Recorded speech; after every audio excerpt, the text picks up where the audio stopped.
Welcome to Gaming, the new channel for everything related to the gaming industry and the financial markets. My friends, we have to talk about Ubisoft because Ubisoft had on Friday at the Paris Stock Exchange a nice bounce of over 13%, almost 14%. It closed at around about 22.67, so €22.67. And this is the overall max chart. You can see we were, there is a support around those €20. I think this is very important. There's a support around those €20.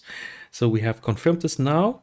And then also we have to confirm that actually last year in January, and we have confirmed it in February 2016, and also it was let's say a resistance line throughout 2015. It's a long time ago, but I mean this is the technical aspect of charts. Obviously that's not all. I mean, we have to look into the numbers.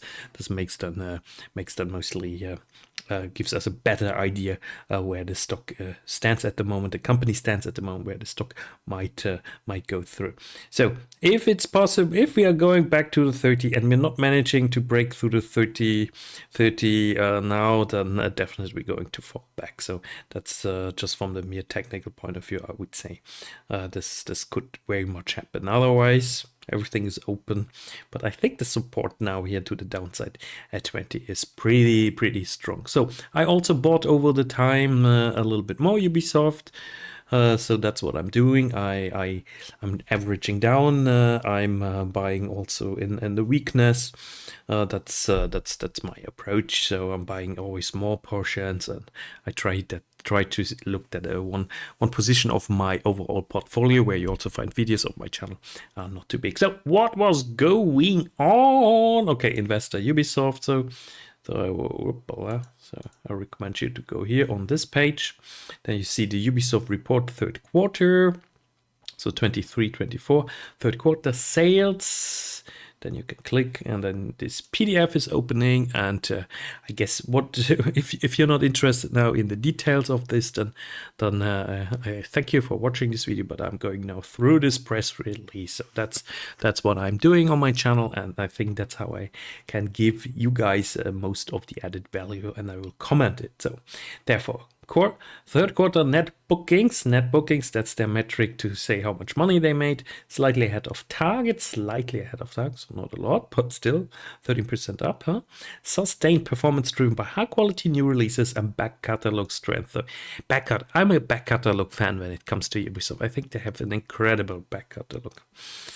Targets confirmed for the next year. That's also great, or for this year. So for the full year, let's put it like this. So the fiscal year, the next year, 25 releases will include Star Wars Outlaws and Assassin's Creed Codename Red. And Codename Red, I think it's the Assassin's Creed that's going to play in Feudal Japan. And Star Wars Outlaws, of course, is a game that a lot of people look forward to. But guys, what do you think? Is the Assassin's Creed franchise actually, is it do we have too many Assassin's Creed games? Is this actually a franchise that is used too much for games? So I'm interested in your opinion there. Net bookings. So for the first 9 months of this fiscal year, there we see the sales and the net bookings. As you can see, reported change slightly up the net bookings. That's very important. Back catalog net bookings is almost 40%. And digital net booking, PRI net booking here, minus 18%. So then in million, you see in million how much it is. Third quarter, fiscal quarter. So net bookings of 626 million, slightly ahead of guidance at around 610. So stock is reacting on this, excluding. So mobile, that included the recognition related to Assassin's Creed Jade licensing partnership last year. Net bookings were 43% year-on-year and 45% year-on-year in the first 9 months, driven by high quality new releases, they say, and back catalog strength. So what I'm just saying. So yeah, a little bit ahead, so 60 million ahead. That's not a lot, guys, of course, ahead of the guidance from last year. So strong sequence of high quality new releases designed to be long sellers. So Assassin's Creed Mirage was released, Avatar Frontiers Pandora was released, and then they write always a little bit what they think about this. And then the Crew Motorfest released in the second quarter continues to outperform the Crew 2 on acquisition activity, monetization, and net bookings metrics since launch on a comparable basis, thus growing the franchise. So that's good to see. And then Prince of Persia Lost Crown has been released on the 8th of January, and here they assessed that unanimously praised by critics and players in a reviving on iconic brands. So I haven't played the demo yet, I haven't played the game yet, because I'm waiting for those games actually coming to Steam. So I have to admit this, because I'm a PC player. So back catalog, strong performance, demonstrating the power of major brands and live services. So Rainbow Six Siege still moving the numbers. So continued positive momentum with net bookings up sharply versus last year, and strong growth in both number of players and session days per player, with playtime up nearly 60%. So I wonder what happened there. Yeah, and then here Assassin's Creed, the brand, successful release of Mirage launch, and then also the other Assassin's Creed games can profit. 23-24 targets confirmed, strong top line growth, approximately 400 million of non-IFRS operating income. So you want to know what non-IFRS operating income is? I can tell you now. Or you check it here when the definition's down, when you scroll down the document. So I guess it's they have their own way how they calculate. Let's put it easy. They have their own way to refer to the operating income or the profit. So it's another accounting principles. That's maybe important to say.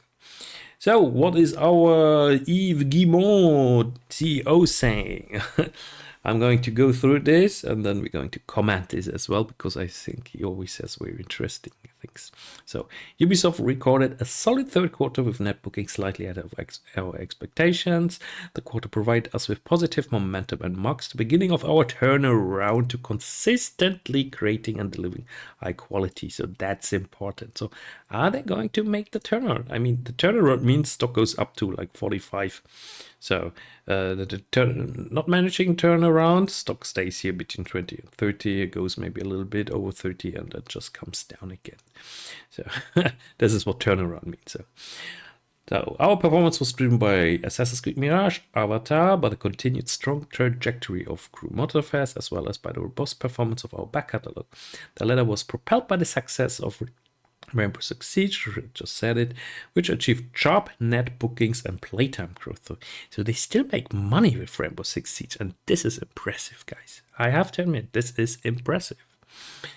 And by the overall Assassin's Creed franchise that benefited from the launch of Mirage. The robustness and longevity of our back catalog is tribute to the attention we have had in consistently delivering high quality titles that are loved by fans. I want to praise the outstanding work done by Ubisoft team. So now he has to talk about the team, because very often the team people criticized Ubisoft that they were pushing their team to the limit.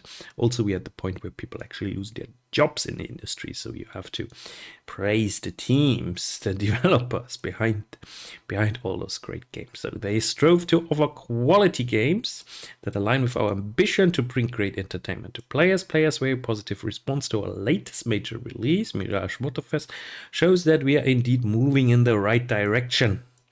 We also make great progress in terms of visual quality and universe richness, thanks to our proprietary Snowdrop engine. So still using their own engine. Keep this in mind, guys. Still have their own engine, not Unreal Engine or Unity Engine or any other engine, which was used in Avatar.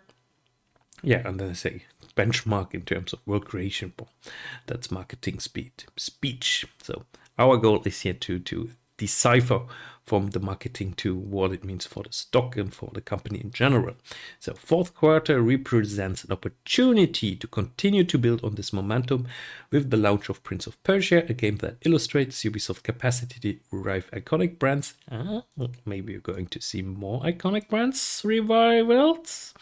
And the release of Skull and Bones that you can play at the moment in the beta, which generate increasingly positive engagement following its endgame and post-launch reveal. This game brand has the potential to establish itself as a new live experience over the long term. So they want to make a pirate live service game like Microsoft did with Sea of Thieves. So the upcoming launch of X Defiant, this is also free-to-play shooter game, will take us a step further into the world of free-to-play in line with our strategy of strengthening our position in live service and increasing the recurrence of our business. We are also planning significant partnerships, including the non-exclusive licensing of the Activision Blizzard stream rights that we acquired in October, you remember, guys. Looking at our overall organization, we continue to actively roll out transformation initiatives across the group in order to respond to the market's evolution and accelerate the execution of our strategy while reducing our cost structure. Thank God, this is what I wanted to hear as an investor. Reduce your cost structure. That's what I want to hear. In Q3, we made further progress in streamlining our operations and at the same time saw overall talent retention, that's good, continue to improve, so keeping the good guys. We are firmly committed to continuing along this path in the months ahead to deliver on our cost reduction target and better position ourselves for collective success in the long run. So if they kick out people, I don't know, did they kick out people already, but if they will kick out people, just how it goes, guys. I already see Destiny on X saying, "Ooh, crying, yeah." Yeah, okay. We are not here for this aspect of the gaming industry. We are here to make money off the stocks, guys. Moving forward, we are gearing up for a very promising lineup for fiscal year 25, including the upcoming release of Outlaws in 24. 24, it's coming, guys. Which should be a major milestone in the video games industry, especially given the undeniable appeal of this legendary franchise that will be coming for the first time to the open world territory, as well as Assassin's Creed Codename Red, set in a long-awaited Feudal Japan universe. We look forward to revealing the full extent of the creative capabilities of Ubisoft's team, who are working hard to make these games a success that will live up to gamers' expectation. So Q3 activity. So what do you think about this? Looks good. So 24 is 24 actually. So I would think like, so what other games are coming out on 24? But now I see that Ubisoft is planning to release Outlaws in 24. So for the fiscal year 24-25. So that's pretty cool. So I'm looking forward to this. So yeah, Q3 activity. We again, same story about those games that came out. So the three major games. Backlog activity, Rainbow Six Siege and Assassin's Creed, I said already. And then Q4. So this is the next quarterly report that's coming. And then we're going to have Prince of Persia, more numbers of Prince of Persia. And then we have also numbers on Skull and Bones, which will launch in 5 days, so on February 16th. I really don't know if this game is going to be a success. I really don't know. So maybe they really managed to pull off a Sea of Thieves here. Maybe they really managed this over time. So who knows? Also very important is now for the investor. So in order to rationalize its operation and enhance its collective efficiency, the group continued to undergo targeted restructuring in certain areas. This is good.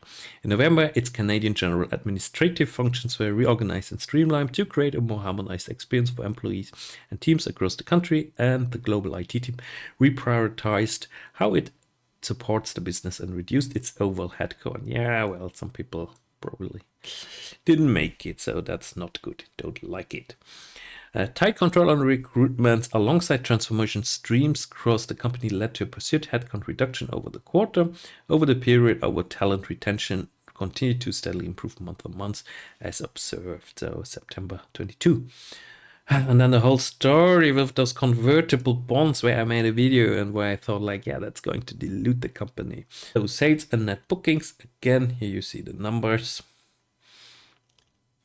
So outlook, so yeah, net bookings for third quarter, but I'm going through now the outlook. So the company confirms its financial targets of strong top-line growth and full-year non-IFRS operating income of approximately 400 million. Q4 net bookings are expected sharply up, leading to record annual net bookings. This quarter includes a lineup with Skull and Bones and Prince of Persia, and a limited contribution from X Defiant. Follow-on sales of prior quarters, release a strong back catalog, so etc. etc. So then next year, the extent of 24-25 lineup will be revealed in May. So that's important. In May we get more information. So Assassin's Creed Codename Red and Star Wars Outlaws on the premium side, and the Division Resurgence and Rainbow Six Mobile on the free-to-play side. I think the mobile games we should not forget.